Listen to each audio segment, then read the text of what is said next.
Selection में साथियों RPF constable के पेपर में रीजनिंग में कौन कौन से चैप्टर से सवाल पूछे गए, मैथ के कौन कौन से चैप्टर से सवाल पूछे गए और जीके में किस टाइप के सवाल कहां कहां से सवाल पूछे जा रहे हैं, आज की इस वीडियो में साथियों हम लोग सब कुछ देखेंगे।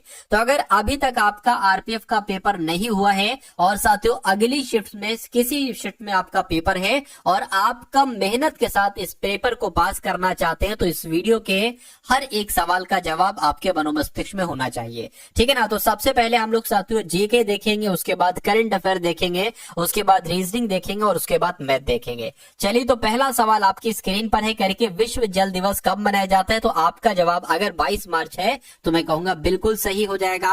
नोबेल पुरस्कार प्राप्त करने वाले पहले भारतीय कौन थे। तो साथियों पहले भारतीय अगर बात करें रविन्द्रनाथ टैगोर थे, जिन्होंने नोबेल पुरस्कार प्राप्त किया था। उसके बाद देखिए माउंट एवरेस्ट पर चढ़ने वाली पहली भारतीय महिला का नाम क्या था। तो इनका नाम साथियों बछेंद्री पाल था। क्या नाम था? बछेंद्री पाल ही माउंट एवरेस्ट पर चढ़ने वाली पहली भारतीय महिला थी। उसके बाद देखिए अंतरराष्ट्रीय महिला दिवस साथियों कब मनाया जाता है। तो ये कब मनाया जाता है? ये 8 मार्च को मनाया जाता है। आंसर आपका ऑप्शन नंबर ए हो जाएगा। साथियों आप इन सवालों को देखिए, क्यों? क्योंकि साथियों देखिए आपके एग्जाम में 3 प्रकार के जीके के सवाल पूछे जा रहे हैं। एक तो साथियों सिंपल सवाल पूछे जा रहे हैं और दूसरे आपके मॉडरेट सवाल जीके के पूछे जा रहे हैं और तीसरे टाइप के हार्ड सवाल पूछे जा रहे हैं। इस क्लास में आप लोग जो देखेंगे वो सिंपल टू मॉडरेट टाइप के क्वेश्चंस देखेंगे, जिस टाइप के आपके सवाल पूछे जा रहे हैं। क्योंकि आप अपने एग्जाम में जीके के सेक्शन में अगर सिंपल सभी सवालों को कर दो, मॉडरेट सभी सवालों को कर दो और हार्ड क्वेश्चन को अगर आप छू भी मत, तब भी आपका पेपर पास हो जाएगा। आपको पेपर पास करना है ना, पेपर पास होने से आपका मतलब होना चाहिए। चलिए, तो इन सभी सवालों को देखिए और अभी जो करंट अफेयर के सवाल आएंगे वो तो बहुत इंपॉर्टेंट है, डिक्टो आपको देखने को मिलेंगे आपके रियल एग्जाम में। तो अगर बात करें भारतीय जीवन बीमा निगम का मुख्य कार्यालय कहां पर स्थित है। तो मुंबई में है, ये आपको याद रखना है। उसके बाद देखिए करके काजीरंगा राष्ट्रीय पार्क ये कहां पर है। तो भाई साहब ये असम में है। तो जिनका आंसर ऑप्शन नंबर सी है तो बिल्कुल सही हो जाएगा। देश का लौह पुरुष साथियों किसे कहा जाता है। तो सरदार वल्लभ भाई पटेल को ही देश का लौह पुरुष कहा जाता है। और नालंदा विश्वविद्यालय के संस्थापक कौन थे।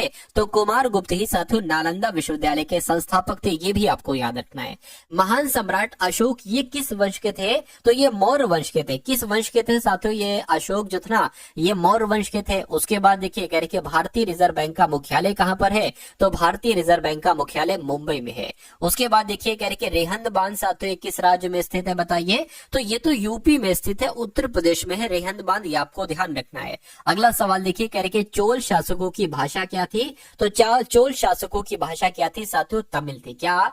चोल शासकों की भाषा क्या थी? तमिल थी। उसके बाद देखिए कह रहे इनमें से कौन कविराज के नाम से भी जाना जाता है। कविराज के नाम से साथियों किसको जाना जाता है, मुझे बताइए। भोज परमार को कविराज के नाम से विख्यात है, ये आपको ध्यान रखना है। अगला सवाल देखिए कह रहे हुमायूं नामा की रचना किसने की थी। तो गुलबदन बेगम की अगर बात करें, गुलबदन बेगम के द्वारा ही हुमायूं नामा की रचना की गई थी। भारत के प्रथम आक्रमणकारी कौन थे। महमूद गजनवी थे। नहीं साथियों मोहम्मद बिन कासिम थे। कौन? भारत के प्रथम आक्रमणकारी कौन थे? मोहम्मद बिन कासिम थे। उसके बाद देखिए औरंगजेब का मकबरा कहां पर स्थित है। तो औरंगाबाद में साथियों औरंगजेब का मकबरा स्थित है। साथियों अभी 50 सवाल तो हम लोग जीके के देखेंगे, लेकिन उसके बाद 20 सवाल जो होंगे ना वो करंट अफेयर के होंगे और बहुत एक्सपेक्टेड सवाल ये हैं। उसके बाद रीजनिंग के सवाल हम लोग देखेंगे और मैथ के सवाल हम लोग देखेंगे। ठीक है ना। तो औरंगजेब का मकबरा कहां पर है? औरंगाबाद में है। उसके बाद देखिए प्रसिद्ध चेतक घोड़ा किससे संबंधित है। यानी कि चेतक घोड़ा तो राणा प्रताप का घोड़ा था। किसका? राणा प्रताप का घोड़ा था। आंसर आपका ऑप्शन नंबर सी होगा। पाल वंश के संस्थापक की अगर बात करें तो पाल वंश के संस्थापक कौन थे साथियों? गोपाल थे। गोपाल आपका यहाँ पर सही जवाब हो जाएगा। अगला देखिए कह रहे किस सिख गुरु ने फारसी में जफरनामा लिखा था। तो फारसी में जफरनामा किसने लिखा था? गुरु गोविंद सिंह ने ही साथियों फारसी में जफरनामा लिखा था। अगला सवाल देखिए कह रहे जगन्नाथ मंदिर ये किस राज्य में है। तो ये साथियों ओडिशा में है। कहां पर है? ओडिशा में ही जगन्नाथ मंदिर है। अगला देखिए कह रहे महाराजा रणजीत सिंह के उत्तराधिकारी कौन थे। तो साथियों जो पूछा गया है कि महाराजा रणजीत सिंह के उत्तराधिकारी कौन थे, तो खड़क सिंह थे। कौन थे साथियों, खड़क सिंह थे। अगला देखिए कह रहे कि किस राज्य के शासक नवाब वजीर कहलाते थे, तो जो अवध के नवाब थे ना, अवध के नवाब, ये साथियों नवाब वजीर कहलाए जाते थे। उसके बाद देखिए पीतल में कौन कौन सी धातुएं होती हैं, तो साथियों तांबा निकल नहीं, तांबा लोहा नहीं साथियों, तांबा और जस्ता होती है। ये मोस्ट इंपॉर्टेंट क्वेश्चन है साथियों, आपके एग्जाम में इस बार आपको दिखेगा। तो पीतल में तांबा और जस्ता होता है। उसके बाद देखिए शिवाजी का राज्य अभिषेक कहाँ हुआ था, तो साथियों रायगढ़ में इनका राज्य अभिषेक हुआ था। कहां पर, रायगढ़ में इनका राज्य अभिषेक हुआ था, ये भी आपको मालूम होना चाहिए। निम्नलिखित में से कौन अंतिम मुगल सम्राट थे, तो अंतिम मुगल सम्राट इसमें से कौन थे साथियों, बहादुर शाह द्वितीय ही अंतिम मुगल सम्राट थे। उसके बाद देखिए कह के मुगल काल की राजभाषा क्या थी बताइए, तो मुगल काल की राजभाषा हिंदी, अरबी या फारसी, मैं कहूंगा साथियों फारसी थी। उसके बाद देखिए कह के राज्यसभा के सभापति कौन होते हैं, तो राज्यसभा के सभापति तो साथियों उपराष्ट्रपति होते हैं। अगला देखिए कह के सैनिक संगठन खालसा दल की स्थापना किसने की थी बताइए, तो साथियों कपूर सिंह के द्वारा खालसा दल की स्थापना की गई थी, आपको ध्यान रखना है। उसके बाद देखिए हुमायूं नामा साथियों किसके द्वारा लिखा गया था, तो गुलबदन बेगम के द्वारा ही साथियों हुमायूं नामा लिखा गया था। उसके बाद देखिए वाराणसी शहर किस नदी के किनारे पर, अगर आप सम्राट अशोक किसके उत्तराधिकारी थे, तो सम्राट अशोक तो साथियों बिंदुसार के उत्तराधिकारी थे। किसके उत्तराधिकारी थे, बिंदुसार के उत्तराधिकारी थे। और महात्मा गांधी जी को अधनंगा फकीर किसने कहा था, तो साथियों चर्चिल के द्वारा महात्मा गांधी जी को अधनंगा फकीर कहा गया था। और चार मीनार कहां पर स्थित है, तो हैदराबाद में साथियों चार मीनार स्थित है। उसके बाद देखिए महात्मा गांधी का जन्म कहां पर हुआ था, सॉरी कब हुआ था, हुआ तो गुजरात के पोरबंदर में था, लेकिन कब हुआ था, तो 1869 में हुआ था। अगला देखिए अजंता की गुफाएं साथियों कहां पर है, तो ये महाराष्ट्र में है। क्या, अजंता की गुफाएं महाराष्ट्र में। और फतेहपुर सीकरी किस राज्य में है, तो ये यूपी में है, उत्तर प्रदेश में है फतेहपुर सीकरी। गौतम बुद्ध का वास्तविक नाम क्या था, तो इनका वास्तविक नाम सिद्धार्थ था, ये आपको भी मालूम होगा, ठीक है ना साथियों। बहुत तेजी के साथ आप लोग जवाब दीजिए, क्योंकि जब आप साथियों जवाब देते हैं बहुत तेजी के साथ, तो जीके के सेक्शन को आप बहुत जल्दी खत्म करते हैं और फिर रीजनिंग और मैथ को करने के लिए भरपूर आपके पास समय मिल जाता है। तो गौतम बुद्ध किस वंश से संबंधित है, तो ये साथियों शाक्य वंश से संबंधित है।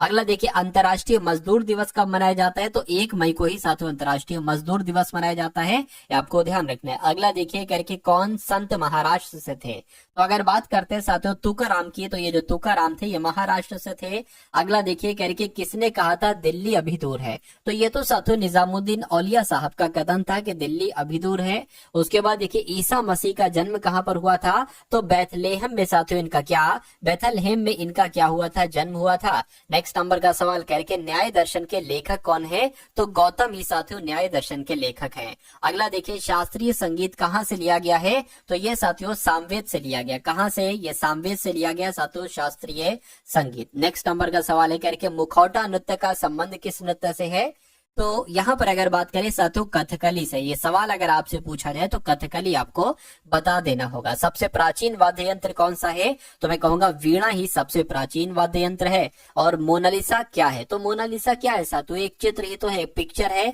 तो एक चित्र यहाँ पर आपका सही जवाब हो जाएगा। अगला देखिए कह रहे इनकलाब जिंदाबाद का नारा किसके द्वारा दिया गया था, तो भगत सिंह के द्वारा ही साथियों इनकलाब जिंदाबाद का नारा दिया गया था। ओणम किस राज्य का त्योहार है, तो ओणम की अगर बात करें ये साथियों केरल का है।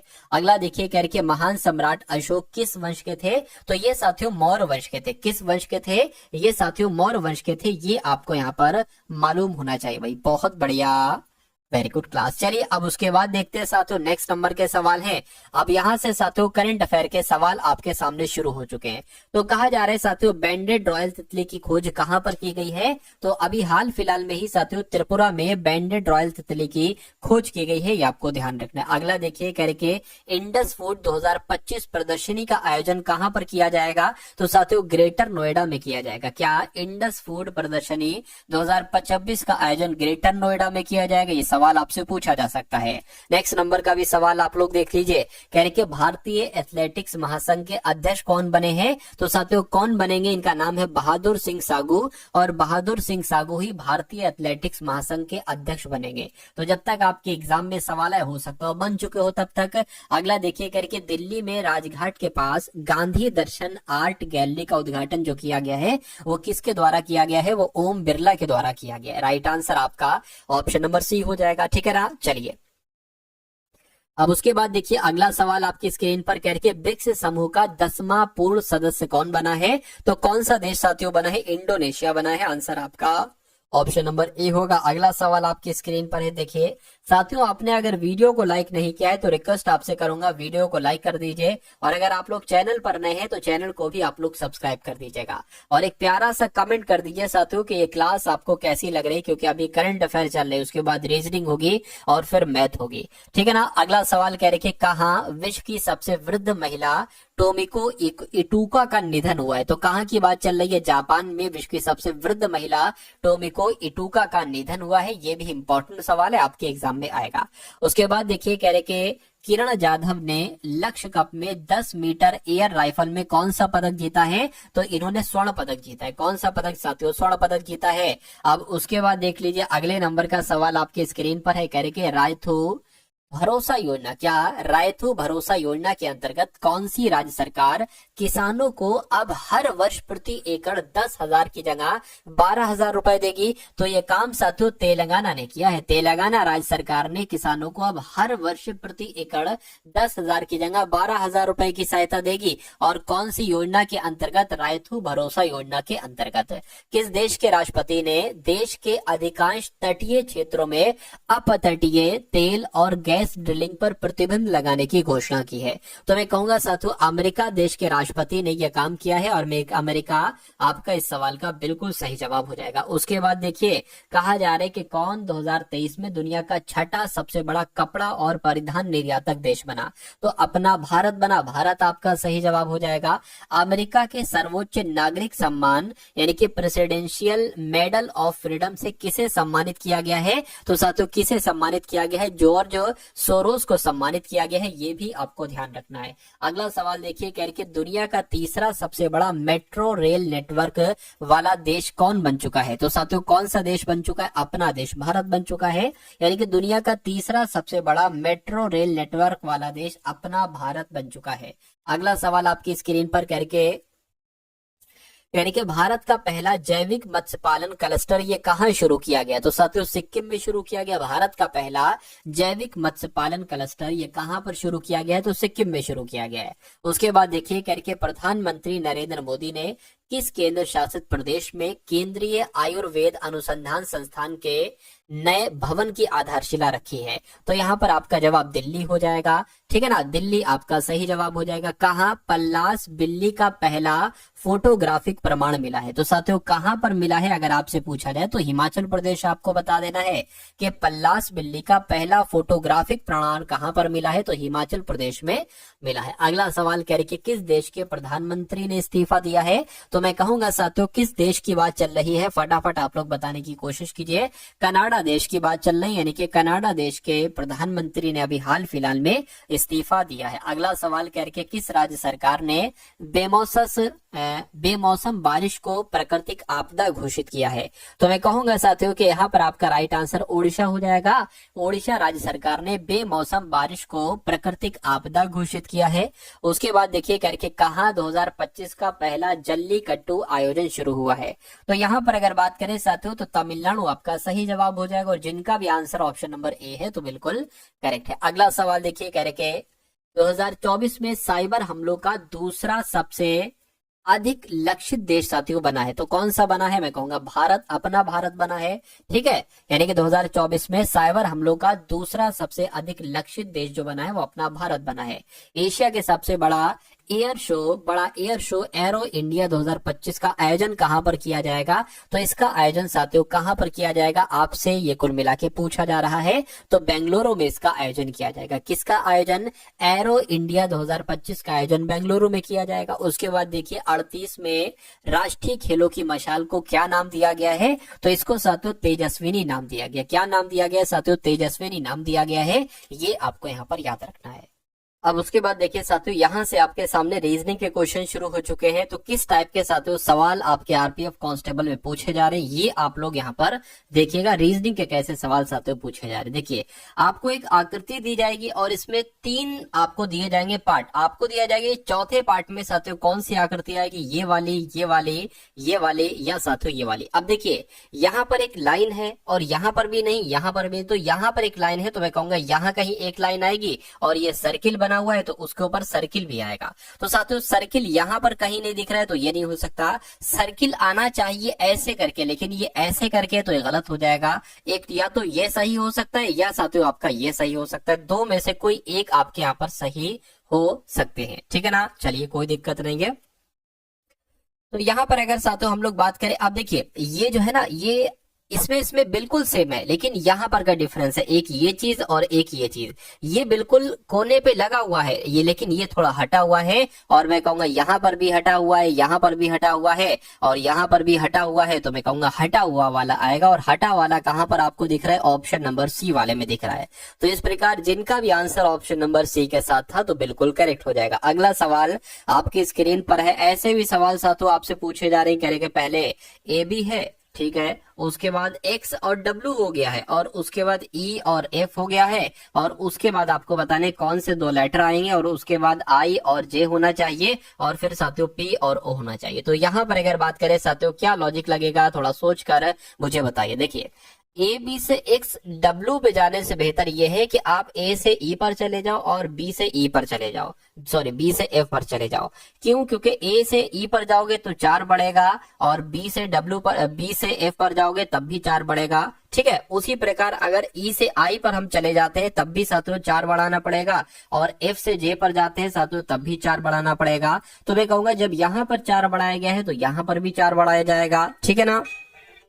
चलिए तो सातों एक्स आपका क्या होता है, सातों एक्स आपका 24 पर होता है। 24 पे जब आप सातों यहाँ पर 4 बढ़ा दोगे तो कितना आपका यहाँ पर साथियों हो जाएगा, बताइए।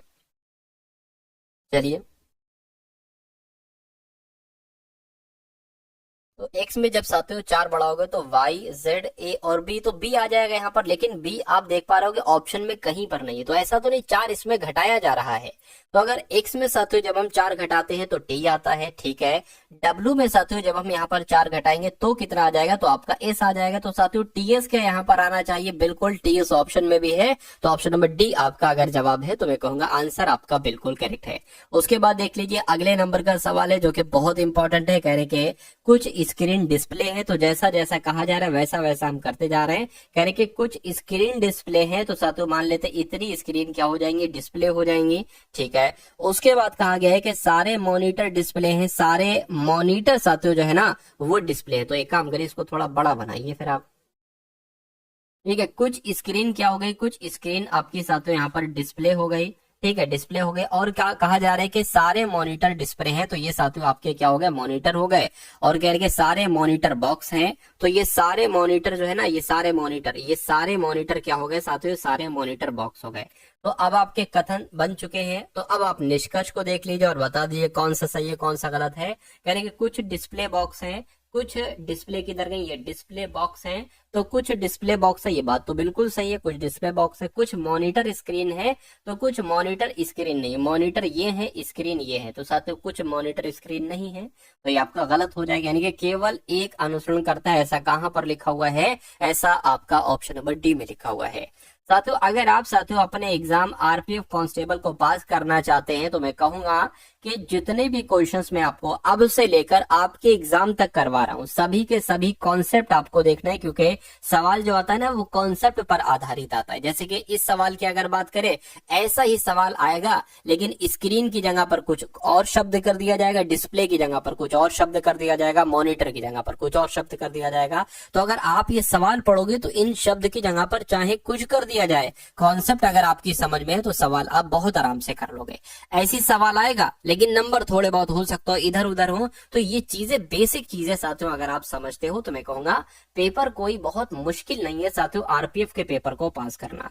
तो अगर आप साथियों अपने एग्जाम तक अच्छे तरीके से तैयारी करते हैं तो मेरा मानना है कि पेपर आपका बहुत शानदार होगा। कहने कि असंगत मुझे बताइए कि इसमें से असंगत आपका कौन सा है साथियों, बताइए। देखिए यहाँ पर अगर बात करते हैं साथियों 10 बढ़ाया गया है, ठीक है। 48 से 96 हो गया तो यहाँ पर 2 से गुणा की गई है, और 96 दुना होता है साथियों 192।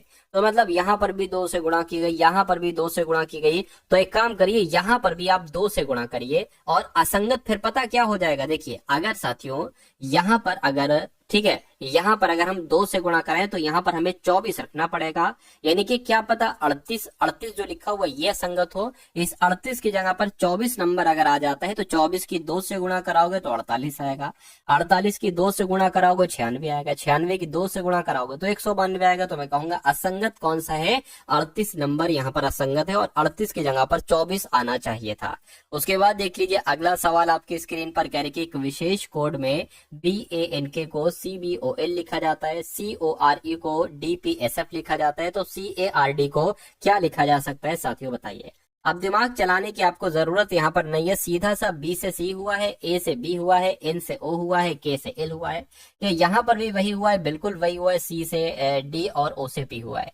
तो मैं कहूंगा D के बाद C के बाद D आ जाएगा, A के बाद B आ जाएगा, R के बाद S आ जाएगा, D के बाद E आ जाएगा। तो ये ऑप्शन कहाँ पर लिखा हुआ है, DBSE ऑप्शन नंबर B में लिखा हुआ है। तो जिनका जिनका आंसर ऑप्शन नंबर B है, तो मैं कहूंगा आंसर आपका बिल्कुल करेक्ट हो जाएगा भाई, बहुत बढ़िया, वेरी गुड क्लास। चलिए साथ, उसके बाद देखिए अगला सवाल है, यानी कि एक विशेष कोड भाषा में फॉर्मेट को TQHXEQ लिखा जाता है, तो आप बताइए डिनर को क्या लिखा जा सकता है बताइए। अब यहाँ पर अगर बात करते हैं साथियों, देखिए थोड़ा सा अगर आप ध्यान देंगे ना, तो FOR, ठीक है, TQH कैसे लिखा गया है। एक काम करिए, मुझे तो ऐसा नहीं लग रहा है कि भाई F होता है फिर F से T किया जाएगा, 15 से Q किया जाएगा, ठीक है, R से फिर R, मतलब कम बढ़ती हो रहा है, तो ये लॉजिक नहीं लगेगा, सब में वही लॉजिक थोड़ी ना लगता है। तो एक काम आप ये कर सकते हैं, आप इनको इस प्रकार से जरा लिखिए, देखिए समझ में आता है या नहीं आता है। अभी लॉजिक क्या लगा है देखते हैं साथियों, यहाँ पर TQH और साथियों X और साथियों E और उसके बाद Q। तो यहाँ पर अगर हम लोग बात करते हैं, देखिए अब मुझे ऐसा लग रहा है कि जैसे कि ये F है, F में जब हम साथियों यहाँ पर 2 बढ़ाएंगे तो H हो जाएगा, R है, R में 2 बढ़ाएंगे तो T हो जाएगा, O है, O में 2 बढ़ाएंगे Q हो जाएगा।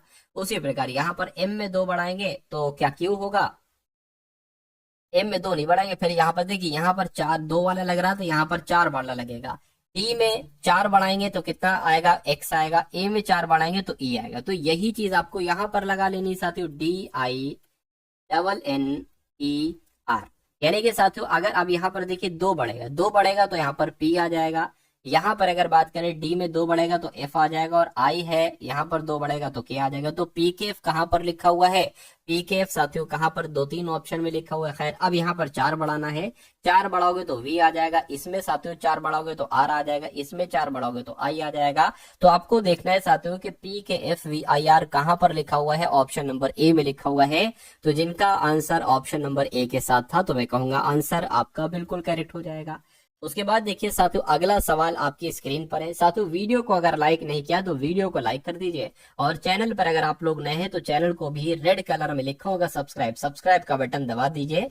चलिए और दे दीजिए साथियों इस सवाल का जवाब क्या होगा, यानी कि एल ए के पूर्व में है। तो सबसे पहले मैं आपको एक चीज बता देता हूं कि ये दिशा पूर्व होती है, ये दिशा उत्तर होती है, और ये दिशा दक्षिण होती है, और ये दिशा पश्चिम होती है। ठीक है ना, कह रहे कि ए के पूर्व में एल है, तो जो जो कहा जा रहा है वो कर दीजिए। ए के पूर्व, मान लीजिए साथियों ए हमने यहाँ पर बनाया और ए के पूर्व में एल है तो पूर्व में एल हो जाएगा। ठीक है, कह रहे कि बी के पश्चिम में आर है, तो बी के पश्चिम में आर है, अभी हमें नहीं पता है।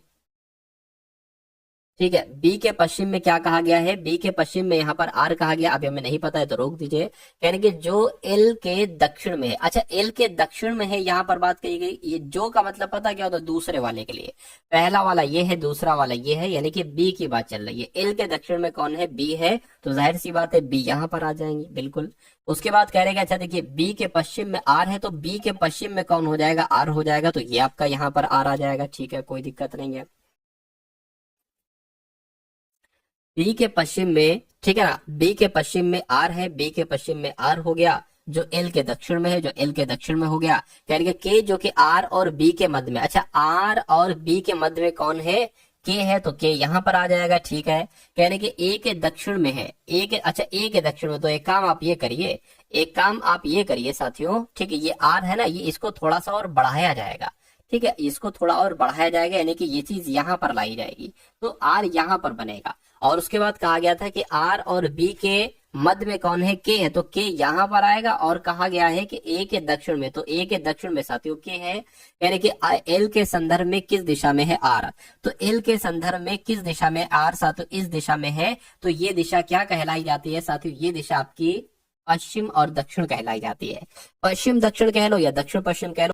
उसके बाद देखिए साथियों, अगले नंबर का सवाल आपकी स्क्रीन पर है, इस सवाल को देखिए और बताइए सही जवाब क्या होगा करके। कर्ण पूर्व दिशा में, ठीक है, कर्ण की अगर बात करें, कर्ण पूर्व दिशा में x मीटर की दूरी पर तय करता है, क्या, फिर से मैं आपको बतला देता हूं, कह रहे कि कर्ण पूर्व दिशा में x मीटर की दूरी तय करता है और तब दाएं मुड़कर y मीटर की दूरी तय करता है, तो बताइए प्रारंभिक बिंदु तक पहुंचने के लिए सबसे छोटी दूरी क्या होगी। तो कुल मिला के इस कॉन्सेप्ट पर भी साथियों सवाल आपसे पूछा जा चुका है, तो इस सवाल को आप कैसे करेंगे, सिंपल सी बात है, जितना मैंने आपको बताया था उतना अगर आपको याद है तो आप इस सवाल को बहुत आराम से कर ले जाओगे। देखिए करके, कर्ण पूर्व दिशा में, तो मान लीजिए कर्ण अभी यहाँ पर है, पूर्व दिशा में x मीटर की दूरी चलता है, तो इसको हमने x मीटर की दूरी चला दिया। कह रहे कि दाएं मुड़ता है, तो दाएं मतलब सीधे हाथ में मुड़ता है, तो इधर को मुड़ेगा, और y मीटर की दूरी तय करता है, y मीटर की दूरी तय कर दिया। कह रहे कि तो बताइए कि प्रारंभिक बिंदु तक, यानी कि प्रारंभिक बिंदु तक के लिए सबसे छोटी दूरी क्या होगी, यानी कि यहाँ ये दूरी आपसे कुल मिला के पूछी जा रही है साथियों, बताइए। अब देखिए इस, पता ये एक त्रिभुज बन गया है, ठीक है, तो त्रिभुज का एक सूत्र होता है साथियों, कर्ण का स्क्वायर बराबर आधार का स्क्वायर प्लस लंब का स्क्वायर, ये लंब हो जाएगा, ये मान लीजिए आधार हो जाएगा, ठीक, ऊपर को हो गया थोड़ा सा बस, ठीक है, वैसे तो नॉर्मली ऐसे होता है, ठीक है, और ये कर्ण हो जाएगा। तो इसको साथियों आप लोग एक बार चेक कर लीजिए, देखिए कर्ण, आप ये कर्ण है तो कर्ण आपको ज्ञात करना है, यानी कि कर्ण का स्क्वायर बराबर आधार का स्क्वायर एक्स स्क्वायर हो जाएगा, और एल, एल कितना है, ठीक है, वाई स्क्वायर हो जाएगा आपका। तो अब साथियों क्या होगा, देखिए अब पता क्या होता है, कभी अगर स्क्वायर है उधर को, इस स्क्वायर को आपको हटाना है तो इसके ऊपर अंडर रूट चढ़ जाता है, तो अंडर रूट में आ जाएगा एक्स स्क्वायर प्लस आपका वाई स्क्वायर। तो आपसे पूछा गया था कि प्रारंभिक बिंदु तक की दूरी सबसे छोटी कितनी हो सकती है, कर्ण, ये कर्ण होता है, तो कर्ण का मान कितना निकला है, x square plus y square, under root में है ये। तो ऐसा कहां पर लिखा हुआ है, ऐसा ऑप्शन नंबर बी में लिखा हुआ है, तो बी आपका राइट आंसर हो जाएगी, एक्स स्क्वायर वाई स्क्वायर लिखा हुआ अंडर रूट में। खैर अगले नंबर का सवाल आप लोग की स्क्रीन पर है, इस सवाल को देख लीजिए और बता दीजिए सही जवाब क्या होगा। करके 5 व्यक्ति हैं, P Q X Y Z एक कतार में बैठे हैं और सभी का मुख उत्तर की तरफ है। तो साथियों मान लेते हैं 1 2 3 4 और 1 5, ये 5 लोग बैठे हैं और सभी का मुख की अगर बात करें किस तरफ है साथियों, उत्तर की तरफ है सभी का मुंह, ये भी आपको याद रखना है। चलिए यानी कि x और y के बीच में कौन बैठा है, x बैठा है, लेकिन q और p किसी भी अंतिम छोर पर नहीं बैठे हैं, ठीक है भाई, कोई दिक्कत नहीं है। यानी कि अब अच्छा इसको भी पढ़ लो जरा, कह रहे कि y बाई और कतार के अंतिम छोर पर बैठा है, बाई और बैठा है y, यानी कि y यहाँ पर बैठा है और अंतिम छोर पर बैठा है, ठीक है, और q y का निकटतम पड़ोसी नहीं है। अब जरा इस पर आओ साथियों, क्या कहा जा रहा है, कह रहे कि Q और P के बीच में बैठा है X। तो एक काम आप ये करो, आप यहाँ पर 2 लाइंस बनाओ, 1 2 3 4 और 1 5, ठीक है। क्या कहा गया था, कह रहे कि Q और P के बीच में बैठा है X, और तो एक काम करिए, मान लीजिए साथियों आपने क्या, Q और P कहा गया है, तो Q और P एक काम करिए साथियों, ठीक है, यहाँ पर PQ आप बना लीजिए और यहाँ पर आप क्या बना लीजिए, Q और P यहाँ पर बना लीजिए, कुछ भी सही हो सकता है, क्योंकि ये तो कहा गया है कि लेकिन Q और P किसी भी अंतिम छोर पर नहीं है, Q और P अंतिम छोर पर नहीं है, तो जाहिर सी बात है यहीं पर होंगे, और इनके बीच में कौन है, X है, तो यहाँ पर साथियों X आ जाएगा, ठीक है, कोई दिक्कत नहीं है।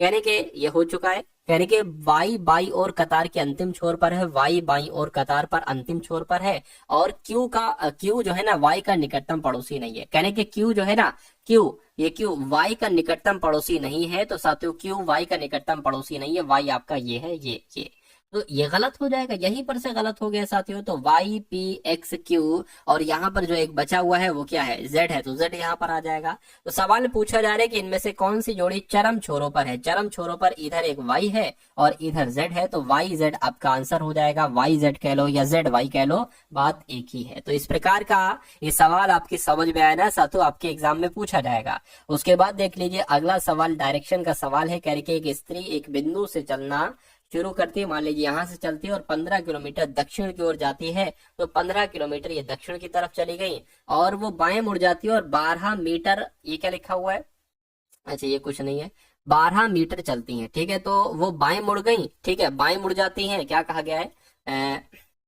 बाएं मुड़ती हैं और साथियों 12 चलती हैं, तो बाएं मुड़ के 12 चला दिया। यानी कि फिर वो दाएं मुड़ती हैं और 5 किलोमीटर चलती हैं, 5 किलोमीटर नहीं 5 मीटर चलती हैं, तो 5 मीटर चला दिया। यानी आखिर में वो पलटती हैं और 20 मीटर चलती हैं।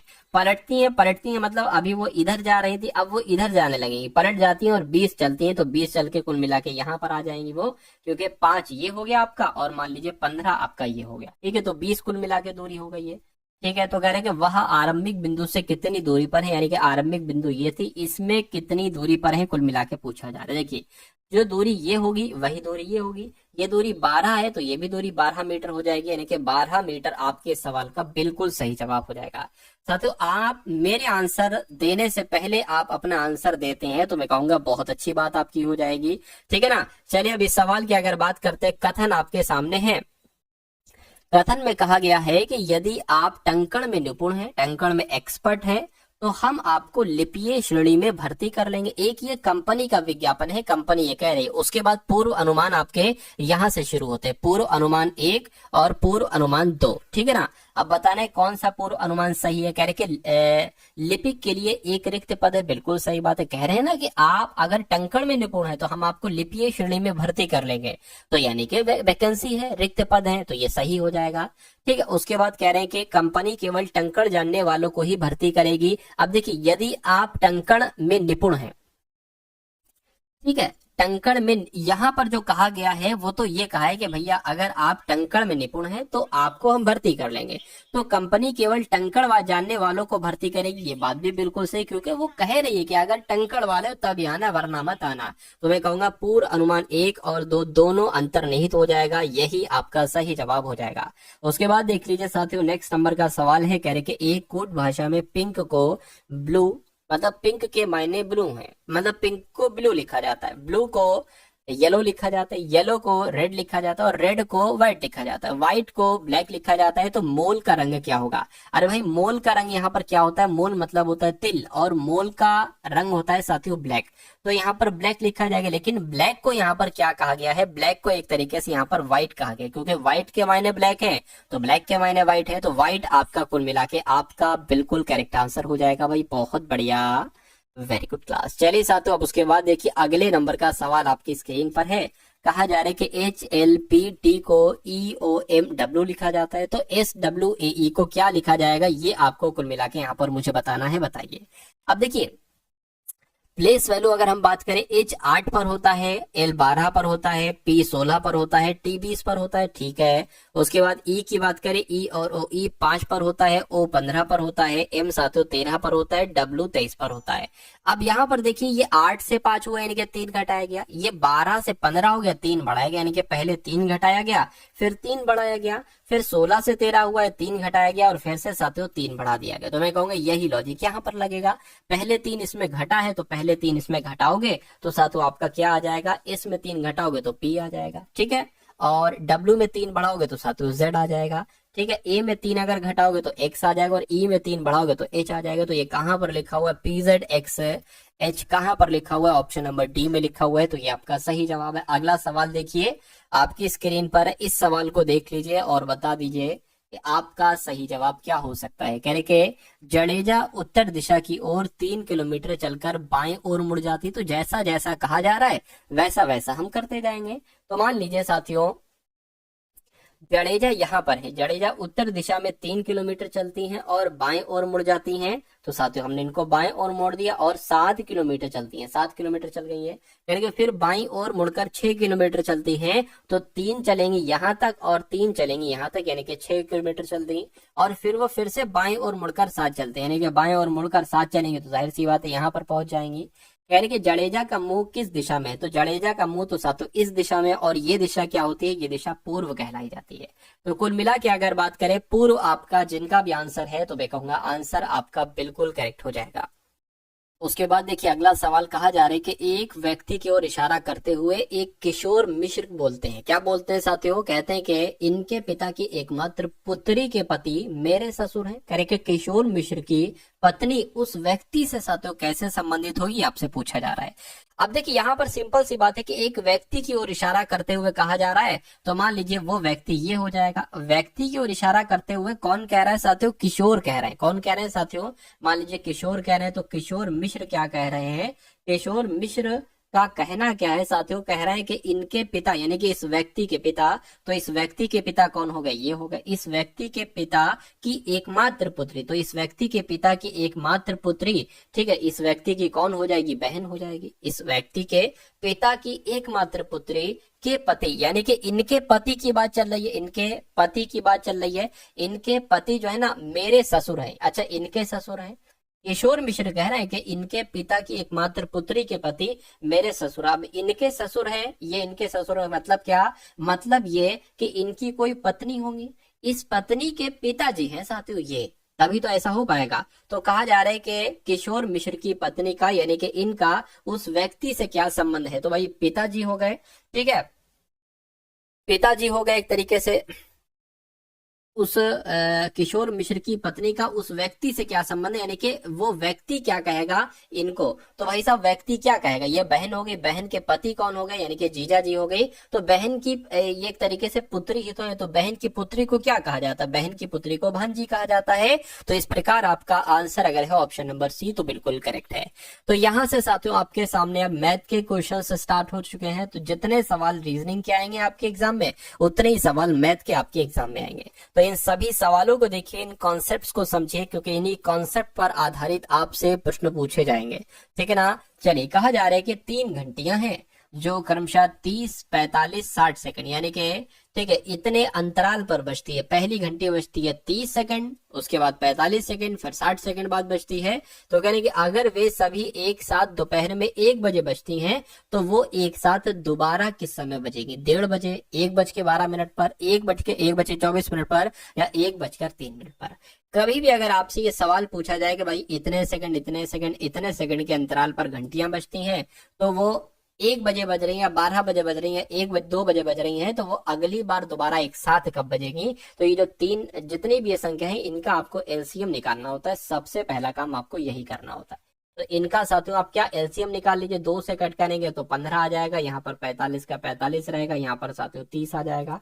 2 से कट करेंगे 15, 45 का 45, ये 15 आ गया। अब 3 से इसको कट कर लीजिए, 3 पंजे 15, 3 कम 3, 3 पंजे 15 और 3 पंजे 15 हो गया। अब इसको 3 से कट कीजिए, 5, 3 पंजे 15 और 5, अब 5 से कट हो जाएगा, ठीक है। तो 2 दूना 4, 4 तिया 12, 12 तिया कितने हो जाएंगे, 36 हो जाएंगे, और 36 पंजे कितने हो जाएंगे देखकर मुझे बता दीजिए एक बार, 36 पंजे कितने हो जाएंगे, 6 पंजे 30 और 5 तिया 15 यानी कि 18 हो जाएंगे।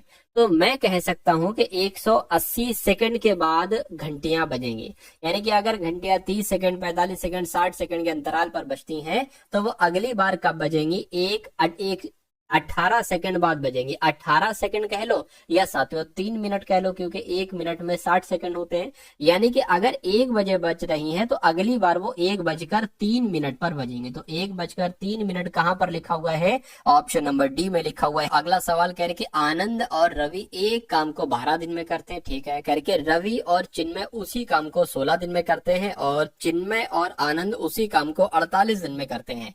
तो कहने कि रवि अकेले अगर उसी काम को करता है तो उसको कितने दिन लगते हैं। देखिए अब जो जो कहा जा रहा है वो सबसे पहले आप लोग लिख लीजिए। आनंद और रवि एक काम को 12 दिन में करते हैं, तो आनंद के लिए ए लिख लेते हैं और रवि के लिए आर लिख लेते हैं। ये दोनों एक काम को 12 दिन में करते हैं, ठीक है। उसके बाद कह रहे रवि और चिन्मय, ठीक है, तो ये रवि हो गए और ये कौन हो गए, चिन्मय हो गए। ये एक काम को उसी काम को 16 दिन में करते हैं, ठीक है, 16 दिन में ये लोग कर लिए। और कह रहे हैं जबकि चिन्मय और आनंद यानी कि चिन्मय और आनंद उसी काम को कितने दिन में करते हैं, 48 दिनों में करते हैं। तो कहा आपसे जा रहा है कि अगर रवि अकेले उस काम को करेगा तो कितने दिन में लगेगा। देखिए आपको यहाँ पर एक ऐसा नंबर लेना पड़ेगा, एक ऐसा नंबर लेना पड़ेगा जो साथियों तीनों से कट जाए, तो मैं कहूंगा वो नंबर 48 हो जाएगा। 12 चौक 48, 16 तिया 48, 48 एकम 48। कहने का मतलब ये है कहने का मतलब साथियों अगर बात करें तो ये है कि भैया जो है वो ए और आर एक दिन में 4 काम करते हैं, आर और सी एक दिन में 3 काम करते हैं, और सी और ए एक दिन में 1 काम करते हैं। ठीक है ना। तो कुल मिला के अगर बात करें डेली ये तीनों मिलकर कितना काम कर सकते हैं साथियों, डेली ये तीनों मिलकर 8 काम कर सकते हैं। कितना काम कर सकते हैं? 8 काम कर सकते हैं। तो अब देखिए यहाँ पर 2 बार आर है, 2 बार ए है, 2 बार सी है, तो मैं इसको कह सकता हूँ कि 2 और ब्रैकेट में, ठीक है, ए हो जाएगा, आर हो जाएगा और साथियों सी हो जाएगा, बराबर कितना हो जाएगा? 8 हो जाएगा, ये 8 आ जाएगा। तो अब अगर बात करें साथियों देखिए ए प्लस आर प्लस सी बराबर कितना हो जाएगा? 2 से भाग होगा तो 4 आ जाएगा। यानी कि ए आर और सी एक दिन में एक तरीके से 4 काम करते हैं। ठीक है ना, 4 काम करते हैं। तो कहा जा रहा है कि रवि अकेले उसी काम को कितने दिन में करेगा? अब देखिए रवि किसमें नहीं है? रवि इसमें नहीं है, रवि इसमें नहीं है। तो अगर साथियों ए प्लस आर प्लस सी में से आप सी माइनस ए, ठीक है, सी माइनस ए माइनस ए घटा दोगे तो आपको पता चल जाएगा रवि का कार्य कितना है। और ये दोनों मिलकर 1 काम करते हैं, तो ये दोनों मिलकर 1 काम करेंगे और तीनों मिलकर 4 काम करेंगे, तो इनका डिफरेंस कितना हो जाएगा? 3 हो जाएगा। ठीक है ना साथियों, 3 हो जाएगा। यानी कि रवि एक दिन में 3 काम करता है और टोटल काम कितना है? 48। तो टोटल काम 48 है और रवि एक दिन में 3 काम करता है, यानी कि 16 दिन में साथियों वो काम कर पाएगा रवि। तो इस प्रकार आपका जवाब जो जाना चाहिए वो ऑप्शन नंबर बी के साथ जाना चाहिए, 16 आपका सही जवाब हो जाएगा। अगला नंबर सवाल देखिए साथियों, कह रहे कि 65 लोगों के एक समूह में 40 लोगों को केवल क्रिकेट पसंद है और 10 लोगों को क्रिकेट और टेनिस, ठीक है, क्रिकेट और टेनिस दोनों पसंद है, ये कुछ नहीं है। समूह में हर कोई दो में से कम एक खेल को पसंद करता है, तो कितने लोग टेनिस पसंद करते हैं मुझे बताइए। देखिए इस सवाल को आप कैसे कर सकते हैं मैं आपको बता देता हूं साथियों। मान लीजिए आपकी ये क्या हो गई, ये क्रिकेट वाले लोग हो गए। तो कहा जा रहा है कि 65 लोग हैं टोटल, इसमें से 40 लोगों को केवल क्रिकेट पसंद है। तो केवल अगर 40 लोगों को क्रिकेट पसंद है तो ये क्रिकेट वाले हो गए, और ये 40 लोगों को केवल क्रिकेट पसंद है। और कह रहे हैं कि 10 लोग ऐसे हैं जो क्रिकेट भी खेलते हैं और टेनिस भी खेलते हैं, तो मान लीजिए ये टेनिस वाले हो गए। ये 10 लोग ऐसे हो गए जो टेनिस भी खेलते हैं और क्रिकेट भी खेलते हैं। ठीक है ना। तो कितने लोग सिर्फ टेनिस खेलते हैं? तो कितने लोग टेनिस खेलते हैं? अच्छा सिर्फ नहीं, टेनिस लोग कितने खेल खेलते हैं? देखिए टोटल लोग 65 थे, 40 लिख दिए, 10 लिख दिए, 50, अब यहाँ पर 15 ही तो लिखोगे। तो कुल मिला के टेनिस एक तो ये 15 लोग खेलते हैं और ये 10 लोग खेलते हैं, तो 10 प्लस 15 कितना हो जाएगा? यानी कि 25 लोग जो है ना वो टेनिस खेलते हैं। और 25 लोग कहाँ पर लिखा हुआ है साथियों? ऑप्शन नंबर बी में लिखा हुआ है। तो ये क्या होगा? ये आपका बिल्कुल करेक्ट आंसर हो जाएगा। चलिए अब उसके बाद देखिए अगला सवाल कह रहे हैं कि अगर एक संख्या 50% दूसरी संख्या, क्या साथियों? कहा जा रहा है कि अगर एक संख्या, मान लीजिए वो संख्या x है, इस संख्या का 50% दूसरी संख्या के बराबर है, दूसरी संख्या मान लीजिए y है, तो उनका अनुपात क्या होगा? यानी कि x अनुपात y आपको बताना है। अब देखिए x, ठीक है, अब ये y मान लीजिए x के नीचे आ जाएगा और ये इधर 100 इधर चला जाएगा, 50 इसके नीचे आ जाएगा 100 और ये 50 हो गया। 50 से कम 50 और 50 दूना, तो कुल मिला के x अनुपात y कितना आ गया? ए 2 अनुपात 1 आ गया। 2 अनुपात 1 कौन से ऑप्शन में लिखा हुआ है साथियों? ऑप्शन नंबर बी में लिखा हुआ है। अब उसके बाद देखिए साथियों आज के इस वीडियो का अंतिम सवाल आपकी स्क्रीन पर आ चुका है। कहा जा रहा है कि 25,000 रुपए की राशि को 4%, 5% और 6% पर पहले, दूसरे और तीसरे वर्ष के लिए सालाना संयोजित करते हुए 3 साल के लिए जमा किया गया है। 3 वर्षों के अंत में राशि कितनी हो जाएगी? तो यहाँ पर साथियों इस सवाल में क्या है, कोई दिक्कत नहीं, मैं आपको बता देता हूँ। 25,000 रुपए थोड़ी ना, ये साथियों 2,50,000, 2,50,000 रुपए हैं। ठीक है भाई, 2,50,000 रुपए हो गए आपके। ठीक है भाई, 2,50,000 रुपए, इनको 4% पर पहले वर्ष, दूसरे वर्ष 5% और तीसरे वर्ष साथियों 6% पर संयोजित 3 साल के लिए जमा किया जाता है। तो साथियों 3 वर्षों के बाद जो राशि हो जाएगी वो मिश्रधन कितना हो जाएगा? देखिए ठीक है, 1 प्लस पहला दर कितनी है साथियों? 4% है, तो 4 बटे यहाँ पर 100 आ गया।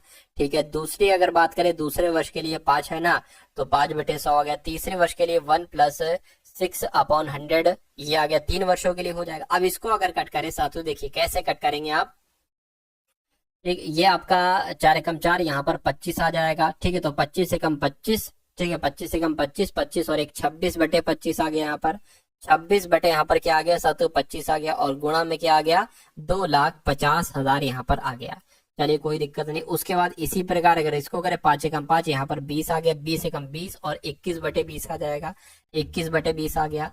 इसको अगर कट करें दो तियां और यहाँ पर 50 आ जाएगा, यानी कि ये 53/50 आ जाएगा, 53/50 यहाँ पर आ चुका है। अब साथों इसको आप कैसे कर सकते हैं, ठीक है ना, इसको आप कैसे कर सकते हैं। देखिए इस जीरो से आपने क्या किया, जीरो से जीरो कट करने की कोशिश की, इस जीरो से आपने ये जीरो कैंसिल किया और इस जीरो से आपने ये जीरो कैंसिल किया और 5 एकम 5, 5×5 25 हो जाएगा, यानी कि 500 आ जाएगा। इस 2 से अगर कट करोगे तो साथों यहाँ पर 250 आ जाएगा। अब इससे अगर कट करो ये 25 कैंसिल हो जाएगा, लेकिन यहाँ पर 10 बचेगा, तो वो तो यहाँ पर जीरो लगा दो, यानी कि अब आपके पास 260 गुणा 21 गुणा 53 53 बचा है। इसको आप कैलकुलेट कर लीजिए और आपका आंसर आ जाएगा। इसको आप साथियों कैलकुलेट भी कर सकते हो और कैलकुलेटर से मैं करके बता देता हूँ, क्योंकि थोड़ा समय की आपकी बचत हो जाएगी। 260 गुणा 21 गुणा 53 हो जाएगा, यानी कि 2,89,380, 2,89,380 हो जाएगा। कैसे करोगे भाई, 26 गुणा 21 से फिर जो है उसकी गुणा 53 से कर देना बस। तो ये कहां पर लिखा हुआ है, 2,89,380 साथियों ऑप्शन नंबर डी में लिखा हुआ है। तो जिनका आंसर यहाँ पर ऑप्शन नंबर डी के साथ है, मैं कहूंगा आंसर आपका बिल्कुल करेक्ट भाई, बहुत बढ़िया, वेरी गुड क्लास। तो कैसी लगी साथियों आपको ये क्लास, एक बार कमेंट सेक्शन में जरूर बताइएगा। इस वीडियो को लाइक करके जाइएगा, वीडियो को शेयर जरूर कीजिए।